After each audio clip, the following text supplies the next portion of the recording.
এই তো একটু বের হয়ে গেলাম ঘোরাফেরা করতে। আসলে ঘরে থাকতে থাকতে একদম বোর হয়ে গিয়েছি, যার কারণে আজকে দুপুরের লাঞ্চটা আমি রেস্টুরেন্টে করেছি। তো সাথে থাকবেন আমার। তো আমি প্রতিদিনে চাই যে আপনাদের সাথে একটু আমার লাইফস্টাইল শেয়ার করতে। তো আসলে আমার বয়েসটা নিয়ে একটু প্রবলেমে আছি। সো ঠান্ডা এমন লেগেছে, মানে তো এখন অনেক গরম পড়তেছে বাংলাদেশে। আর আমি তো যেহেতু ঠান্ডার দেশ থেকে এসেছি, তো ওয়েদারটা আমার জন্য একটু কষ্ট হয়ে যাচ্ছে অ্যাডজাস্ট করার। তো আমি যখনই বাংলাদেশে আসি আমার তো কফি খেতেই হয়, কারণ যখন আমি কফি না খাই তো আমার শরীর খুবই খারাপ লাগে।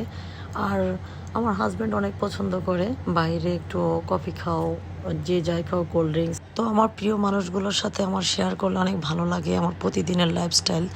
আসলে ভালোবাসা দিলে ভালোবাসা ব্যাক পাওয়া যায়, এটাই স্বাভাবিক। আর আমার প্রিয় মানুষগুলো এত এত সাপোর্ট করে যাচ্ছে। তো ভালো থাকবেন সবাই, থ্যাংক ইউ ফর ওয়াচিং।